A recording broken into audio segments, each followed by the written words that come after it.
This week, the FBI issued a public request for information on hospitals, clinics, or practitioners performing so-called gender-affirming surgeries on minors, aligning with the Trump administration's intensified scrutiny of such, quote, care. The FBI framed this initiative as an effort to protect children, referencing statements by the Attorney General about holding accountable those committing harm under the justification of providing so-called gender-affirming care. Concurrently, Medicare requested billing and procedural information from hospitals treating pediatric gender dysphoria, reflecting a review of clinical practices. LGBTQ plus advocacy organizations, including the Human Rights Campaign, responded by asserting that so-called gender-affirming care for, quote, transgender youth constitutes valid health care. Joining us now is my friend, Dr. Leland Stillman. Hi, Leland.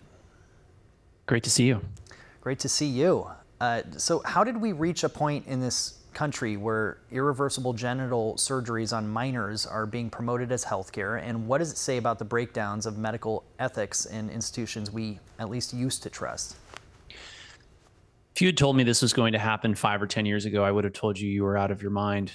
I could never have imagined that people who went to medical school like I did could wrap their minds around the idea that taking or cutting off children's genitalia could somehow be medical care. I want to explain why I think this is happening.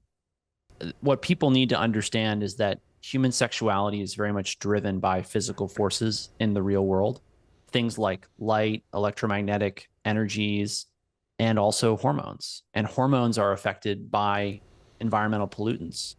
And so I think what we're seeing is the culmination of environmental pollution and really what I would look at as energetic pollution, light pollution and EMF pollution, really rotting the American mind. I think this goes two ways with physicians. I think the vast majority of physicians don't think this is good care. I think they think this is totally insane. However, they're all employed. Very few of us run our own practices, and there's a lot of good reasons for that. It's because of the corruption in Washington that's really crippled independent practitioners from having independent practices. You know, older doctors who I've met over the years looked at what happened with Medicare, Medicaid, and then with Obamacare and HIPAA legislations that all went through Congress. They said this is essentially just an agenda to destroy the independent practitioner and consolidate medicine under these big hospital groups and physician groups where physicians just become basically devalued, nameless, faceless cogs in a machine, and patients are just given a number and treated like animals. I hate to say that, but that's really how it feels. However, physicians don't see a way out, and they're afraid of losing their jobs, their paychecks, not being able to pay their mortgages, and so they just go along to get along. I think there's a very small segment of the physician workforce who are radicals and have lost their minds and think this is actual medical care. And that's why I think you don't see as much pushback as you might expect from physicians, and why you see people tolerating this. These procedures make hospitals enormous amounts of money. They're incredibly lucrative. And it's really shameful that that's why it's being done. But I have no doubt in my mind that this is all just about making money off the suffering of children. So with the FBI now calling for tips on hospitals and doctors performing these procedures, do you believe this is finally a step towards restoring accountability, or is it too little too late? Well, let's hope it's not too little too late. I think for a lot of children, unfortunately, it is too little too late. They've already received these surgeries. There's no way to go back. There's no way to, put these kids in a time machine and get them back to their normal, healthy selves. But I think it's better than nothing, and I think it's much needed. I hope that the FBI follows through on this, and this isn't just sort of grandstanding or playing politics to pander to the base. I hope there's real teeth behind this. I hope people go to jail. I hope people lose their medical licenses, because I think that's what they really deserve for mutilating children. And what's your view on how the federal government can better protect kids from medical harm while also defending the rights of patients who are trying to resist radical gender ideologies being pushed on their kids? Well, I think a big part of the problem we face in healthcare today is just that the government is much too involved, specifically the federal government. All these people talking about, should we ban this? Should we ban that? Should we change the leadership here or there. I don't view any of it as being constitutional. I think all of these agencies should be defunded, and we should go back to having the states legislate all of these things. In my view, there's no reason for there to be a federal FDA.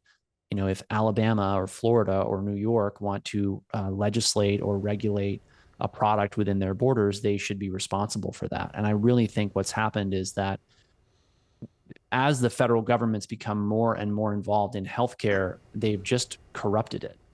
And they've done it for their vested interests, the big hospital corporations, pharmaceutical companies, big insurance. And all of that has just worked to harm patients and really cripple providers in providing good care. So I personally want the federal government completely out of American healthcare. I think that's the problem. On the other hand, would it be appropriate for the FBI to investigate practitioners who are providing, or I should say, perpetrating what is mutilation? Of course.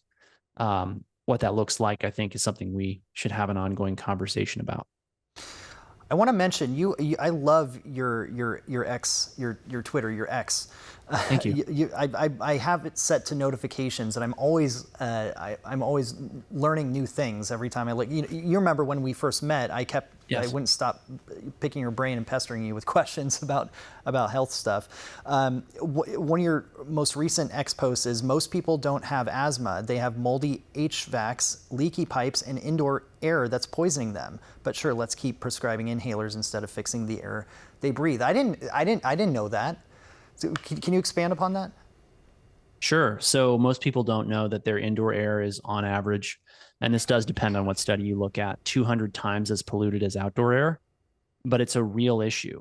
And what ends up happening is that people develop allergies because, in part, their indoor air is so polluted.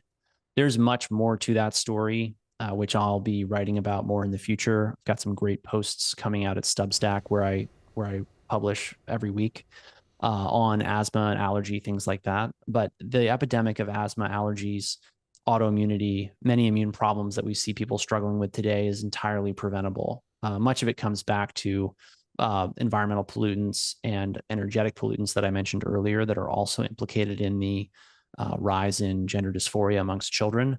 And that's why in my practice, it's frankly a simple matter for us to get people off of things like inhalers in most cases. Yeah, I really encourage people watching to go to Leland Stillman's Substack, and also do what I did: is subscribe to his, set your notifications to @StillmanMD on X, because I'm telling you, you're going to learn stuff just throughout the day, just from your phone lighting up. Oh, I didn't know that. I didn't know that. So it's really fascinating stuff.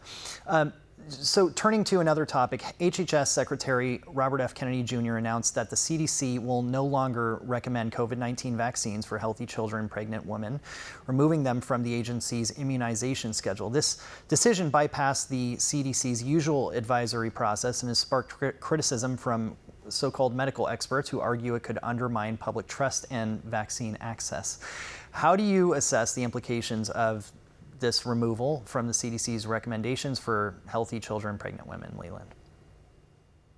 It's not enough, but it's a start. Mm-hmm. I love what Mary Talley Bowden wrote just earlier this week, an open letter to RFK Jr. I think I don't know what to believe about why RFK Jr. is doing what he's doing the way he's doing it. I am open to the idea that there's just a lot of politics in the way of him achieving what were his stated goals and what I think his base thought he would do in the position of power that he's in. I think Mary Talley Bowden does a great job, along with a number of other authors who co-authored that with her, basically summarizing what people who have really been the groundswell for the Make America Healthy movement, which is, it's been going on for so long before it was labeled that. She provided a great overview of what we most want to see happen in Washington with regard to the COVID vaccines. And I'll tell you a quick story from my practice. We had a gentleman recently come to see us from upstate New York here in Florida, and he developed crippling depression and brain fog and memory issues after COVID vaccines. It was very clear. It was within days of the vaccine. Nothing else about his diet or lifestyle changed, and it completely ruined his life. He ended up on disability. He had to leave his job. He took the vaccines because they were required for work for him to do some work for the government that required top secret clearance. He ended up going on disability. He wound up in inpatient psychiatric wards. He was on one psychiatric medication after another. And then he finally came to see us after he failed electroconvulsive shock therapy, which he did 20 rounds of. And we tested him for hormone levels that other doctors don't test for, found that he was low across the board in testosterone, DHEA, cortisol, and thyroid hormone, started him on those hormones. And he told me the other week that he's 110% better. This poor man suffered for years from vaccine side effects that could have been avoided entirely if he hadn't had the vaccine, and then could have been treated much earlier if practitioners were adequately trained on bioidentical hormones and using them to help people achieve optimal health and well-being. Sadly, he went through the healthcare meat grinder and was really poorly served by the conventional standard of care. The point I want to make is this vaccine has unquestionably destroyed countless lives. It was pushed on the public for no good reason, to make the pharmaceutical industry enormous amounts of money, as I wrote about in my book, Dying to Be Free. Pick up a copy on Amazon. And it needs to stop. And whether we abolish the FDA or allow them to continue approving vaccines or other medications, this one needs to be pulled from use. There's no reason to use it in any population. So I'm grateful that we're making progress towards that, but full removal from the market and cessation of vaccination, particularly with this vaccine, can't come soon enough in my book. Leland, I have so many more questions, but so I hope you come back on sometime soon. It's been a pleasure having you. Thank you for having me. It's great to be here. Now, coming up, Americans on both sides have had enough of Congress members enriching themselves while in office. Eric Eggers joins us.